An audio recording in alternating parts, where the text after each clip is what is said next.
اور پھر الیوم اکملت لکم دینکم، یہ اس امت کا سب سے بڑا امتیاز ہے. ہماری عزت اور شرافت اور عظمت کی سب سے بڑی دلیل کیا ہے؟ عقیدہ ختم نبوت. وہ کس بنیاد پر؟ اللہ نے قرآن میں اعلان کیا الیوم اکملت لکم دینکم، میں نے تمہارے لیے اپنا دین مکمل کر دیا ہے. اب یہ جو آیت ہے، اس آیت کی تفسیر میں امام ابن کثیر رحمہ اللہ لکھتے ہیں ھذا اکبر نعم اللہ تعالی علی ھذہ الامہ. یہ جو آیت ہے اور اس آیت کے پیچھے جو مسئلہ ہے، یہ پوری امت مسلمہ پر اللہ کی طرف سے سب سے بڑا انعام. سب سے بڑا انعام کیوں ہے؟ فرماتے ہیں دیکھتے رہیے اللہ اس آیت میں کیا کہتے ہیں، خیس اکمل لہم دینہم.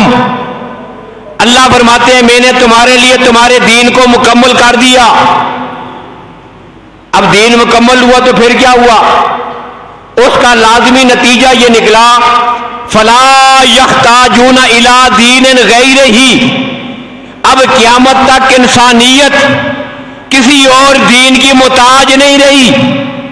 اب قیامت تک جو دین چلے گا وہ کس کا ہے؟ نبی اکرم صلی اللہ علیہ وسلم کا لایا ہوا دین. اب یہی شریعت قیامت تک چلے گی، اور جب دین کی ضرورت نہیں فلا یحتاجون الی نبی غیر نبیہم صلوات اللہ وسلامہ علیہ. جب دین کی ضرورت نہیں تو اب قیامت تک کسی اور نبی کی ضرورت نہیں ہے. فلہذا جعلہ اللہ خاتم الانبیاء وبعثہ الی الجن والانس. اسی وجہ سے اللہ نے اپنے نبی کو خاتم النبیین بنا کر قیامت تک آنے والے تمام جنوں اور انسانوں کی طرف نبی بنا کے مبعوث فرمایا ہے. یہ اس امت کا سب سے بڑا اعزاز ہے. کیا؟ عقیدہ ختم نبوت.